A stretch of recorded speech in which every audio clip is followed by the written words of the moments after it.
ఇంతకు ముందెన్నడూ లేని విధంగా ఇచ్చిన హామీలను అమలు చేస్తున్నటువంటి కూటమి ప్రభుత్వం.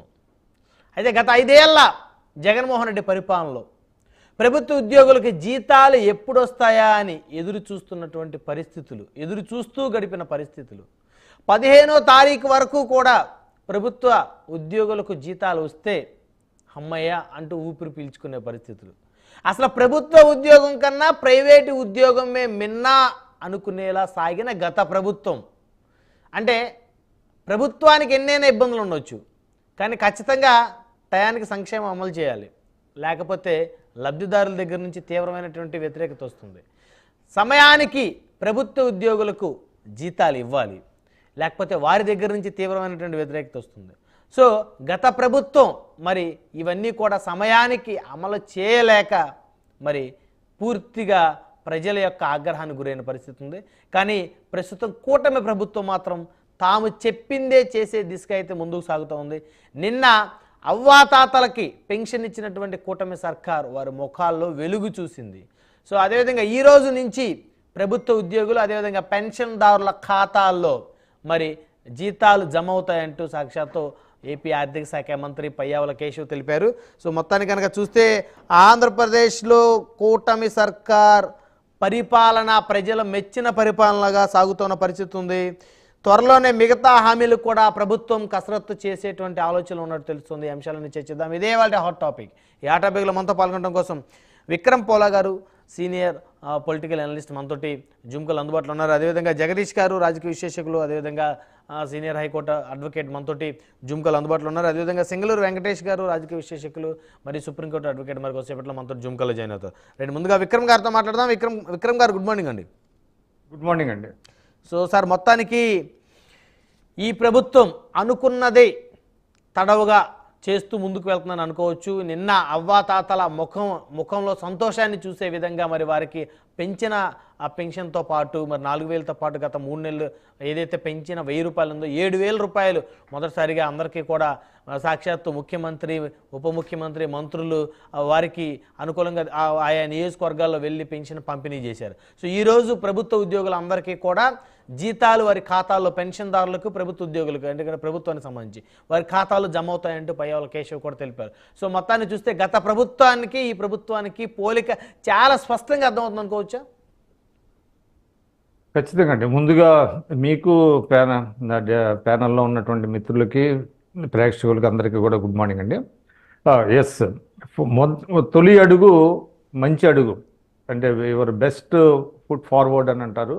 అట్లాగా కొత్త ప్రభుత్వం తొలి అడుగు మంచిగా వేసింది. ముందుగా ఏంటంటే పెన్షన్ల పంపిణీ సజావుగా, ఎందుకంటే గతంలో మనం చూసాము ఒక 3 నెలలు మండు టెండల్లో ఏ విధంగా వాళ్ళు క్షోభ అనుభవించారు, చాలామంది చనిపోయారు. దానికి కారణం తెలుగుదేశం వారని, అదేవిధంగా అప్పుడు ఉన్నటువంటి నిమ్మగడ్డ రమేష్ కుమార్ గారు కేసు వేయటం వలన ఇదంతా వచ్చింది అంటూ దాన్ని ఒక రాజకీయంగా దాన్ని ఉపయోగించుకోవడానికి ఆ రోజు ఉన్నటువంటి ప్రభుత్వం ప్రయత్నించింది, పార్టీ ప్రయత్నించింది. అయితే వాలంటీర్లు లేకుండానే ఉన్నటువంటి సిబ్బందితో, సచివాలయ సిబ్బందితోనే ఒక్క రోజులోనే మొత్తం పెన్షన్లని పంపిణీ చేయొచ్చు అని ఈ ప్రభుత్వం రుజువు చేసింది.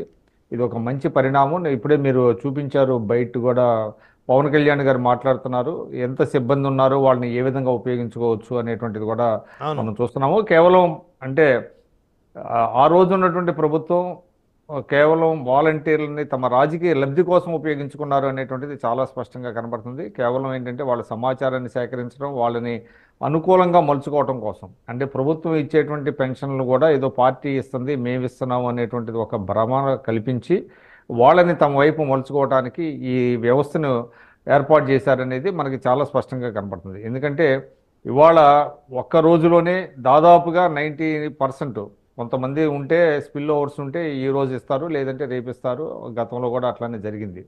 కాబట్టి వాలంటరీ వ్యవస్థ ఎక్కడా లేదు, ప్రపంచంలోనే లేదు, మన దేశంలోనే లేదు, మన రాష్ట్రంలో ఉన్నది. ఇది అతి గొప్ప వ్యవస్థని ఏదైతే గత ప్రభుత్వం చెప్పిందో. అసలు బిల్డప్ గత ప్రభుత్వంలో విక్రమ్ గారు అసలు 1వ తారీఖు రాగానే ఎవరైతే వాలంటీర్ ఉన్నాడో ఉదయాన్నే 5 గంటలకు నిద్ర లేచాడు, 6 గంటలకు వెళ్ళి ఆ అవ్వకి తాతకి పెన్షన్ ఇచ్చేసాడని ఆ ఫోటో తీయటం, ఆ ఫోటో వారికి అనుకూలమైన మాధ్యమాల్లో సోషల్ మీడియాలో ప్రచారం చేయడం, నిజంగా అసలు వీళ్ళు లేకపోతే పెన్షనే లేనట్టుగా క్రియేట్ చేస్తారు. కానీ ఇప్పుడు ఆ ప్రభుత్వం ఆ హంగు ఆర్భాటాలు గొప్పలకేం పోలేదు. మంత్రులు, ముఖ్యమంత్రి గారు అందరూ ఇచ్చారు పెన్షన్, ఇచ్చేసామని చెప్పేసి వదిలేశారు. అంతేగాని మా జేబులో డబ్బులు ఇచ్చామని కూడా ఎవరు చెప్పట్లేదు. అవునండి. అంటే మనం వాలంటీర్ని తప్పట్టాల్సిన అవసరం లేదు. పాపం వాళ్ళు ఏదో చిరుద్యోగులు, వాళ్ళని ఉపయోగించుకున్నారు. వాళ్ళ జీవితంలో ఎంతో ఎదగాల్సినటువంటి వాళ్ళని చిరుద్యోగులుగా మార్చేసి 5 ఏళ్ల పాటు వాళ్ళకి వేరే దారి లేక, వేరే ఉద్యోగాలు లేక అందులోనే కొట్టుమిట్టాడుతున్నట్టు పరిస్థితి. అందరూ కాకపోయినా కూడా అందులో చదువుకున్న వాళ్ళు ఉన్నారు, గ్రాడ్యుయేట్స్ ఉన్నారు, పోస్ట్ గ్రాడ్యుయేట్స్ ఉన్నారు, చాలా స్కిల్స్ ఉన్నటువంటి వాళ్ళు కూడా వాళ్ళు ఆ పరిస్థితుల్లో ఏదో చిన్న ఉద్యోగంతో సరిపెట్టుకుందాం అనే దీంతోనే వాళ్ళు చేశారు. వాళ్ళని 5 ఏళ్ల పాటు వాళ్ళని దాంట్లో ఉపయోగించుకున్నారు. అది ఒక దుర్మార్గం. అది ఎందుకంటే ఒక 5,000 రూపాయలతో ఏ మనిషి కూడా జీవితంలో స్థిరపడలేడండి. ఒక భార్య బిడ్డల్ని పోషించుకునేటువంటి స్తోమత కూడా ఉండదు. కానీ 5,000 రూపాయల జీతంతోనే 5 ఏళ్ళు ఊడిగం చేయించుకున్నట్టుగా, అంటే ఊడిగం అనే మాట మనం వాడకపోయినా కూడా వాళ్ళు ఇంకా వేరే దారి లేకుండా వేరే ఉద్యోగాలను కానీ ఉపాధిని కానీ కల్పించలేకపోవడంతో వాళ్ళు 5 ఏళ్ల పాటు అందులోనే ఉండిపోవాల్సి వచ్చింది. కనీసం దానికి ఇన్సెంటివ్ కూడా లేదు. మీకు ఏంటంటే ఒక సంవత్సరానికి ఇంకో సంవత్సరానికి మనం ఇన్ఫ్లేషన్ చూసుకున్నా కూడా కనీసం ఒక 10% అన్న పెంచుతూ ఉంటారు ఇన్ఫ్లేషన్ దానికి తగినట్టుగా, కానీ అది కూడా పెంచలేదు. అది ఒక ఆస్పెక్ట్ అండి. ఒక రెండో ఆస్పెక్ట్ మీరు చెప్పినట్టుగా మొట్టమొదటి ఫస్ట్ రోజునే జీతాలు పట్టడం అనేది చాలా మంచి ఆహ్వానించదగినటువంటిది. ఇది కూడా ఈ అడుగు కూడా చాలా మంచి అడుగు. ఎందుకంటే ఏ ఉద్యోగం అయినా సరే అంటే వాళ్ళు ఆగ్రహం వ్యక్తం చేశారా లేదంటే అది సహజంగానే వస్తుంది. ఎప్పుడైతే పనిచేసిన 30 రోజులకి జీతం పడకపోతే వాళ్ళు సహజంగా ఆగ్రహం వస్తుంది. అది సెకండరీ. ఆగ్రహం వచ్చిందనేది సెకండరీ. అసలు ఫస్ట్ ఆఫ్ ఆల్ ఎన్నో కమిట్మెంట్స్ ఉంటాయండి. ఒక సామాన్య అయినటువంటి మధ్యతరగతి జీతం తీసుకునేటువంటి వ్యక్తికి లేదంటే ఎవరైనా మహిళ కావచ్చు, మగవాళ్ళుగా ఎవరైనా కావచ్చు కాక వాళ్ళకి ఎన్నో కమిట్మెంట్స్ ఉంటాయి. నెల తిరగగానే ఇంటెద్దులు ఉండొచ్చు, పాలు ఉండొచ్చు, ఇంకా రకరకాల పిల్లల ఫీజులు ఉండొచ్చు, ఇవన్నీ కూడా. కాబట్టి వాళ్ళందరికీ ఎప్పుడు వస్తుందో జీతం తెలియనటువంటి పరిస్థితుల్లో వాళ్ళ మొరేలు దెబ్బతింటుందండి. పైగా ఇంకోటి ఏంటంటే మీకు ఎప్పుడైతే ఖచ్చితంగా జీతాలు ఎవరో అప్పుడు వాళ్ళ నుంచి మీరు ఉత్పాదకత కూడా ఆశించలేరు. ఆ ఉత్పాదకత పడిపోద్ది. అంటే వాళ్ళ తమ సామర్థ్యానికి తగినట్టుగా ఎవరు పనిచేయరు. ఏదో వస్తుంది జీతం వస్తుంది, ఎప్పుడు వస్తుందో మనకు తెలియదు కదా అని వాళ్ళు కూడా ఒక నిర్లిప్తతో, ఒక నైరాశ్యంతో పనిచేస్తారు తప్ప ఒక ఉత్సాహంతో పనిచేసేటువంటి పరిస్థితి ఉండదు, ఒక కమిట్మెంట్తో పనిచేసేటువంటి పరిస్థితి ఉండదు.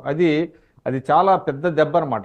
జీతాలు రాకపోతే కొన్ని డిపార్ట్మెంట్లో ప్రభుత్వ ఉద్యోగులు లంచాలు కూడా పాల్పడే పరిస్థితి ఉంటుంది కదా సార్. ఇంకా రకరకాల ఇప్పుడు మనం డైరెక్ట్గా అప్పులు చేయడానికి ఇప్పుడు కొంతమంది ఉంటారు, ఎందుకు సమయానికి రారు, ఎందుకు సమయానికి రాలేదంటే నేను అప్పు కోసం వెళ్ళానని అంటారు. అంటే చెప్తున్నా అసలు జనరల్గా అప్పు కోసం వెళ్ళాను, అప్పు పుట్టలేదు, తిరిగి వస్తున్నానండి అంటాడు. అప్పుడు ఏం చేస్తాడు యజమాని? ఏం చేయలేడు.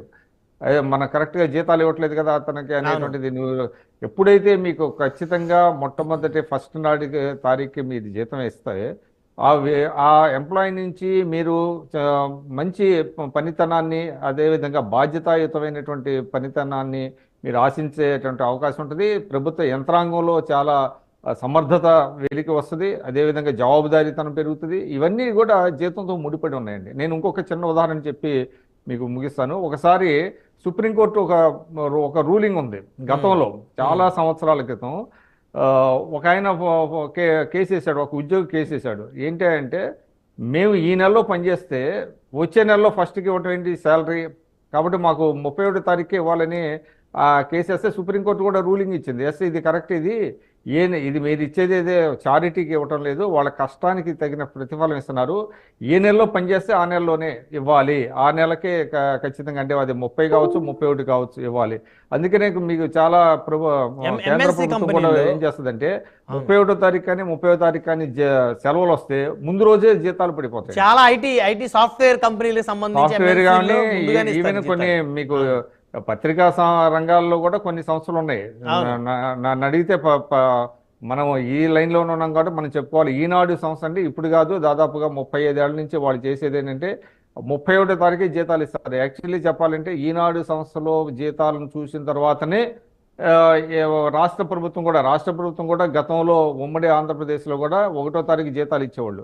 అయితే ఎప్పుడైతే సుప్రీంకోర్టు రూలింగ్ వచ్చిందో ప్రైవేటు సంస్థలే 31వ తారీఖు జీతాలు ఇస్తున్నప్పుడు మీరు ఒక రోజు ఎందుకు పెట్టుకోవాలి? 31వ తారీఖు అంటే నెలాఖరి రోజున, అది 30 కావచ్చు, 31 కావచ్చు, ఫిబ్రవరి వస్తే 28 కావచ్చు, 29 కావచ్చు, లీప్ ఇయర్ అయితే 29 అవుద్ది.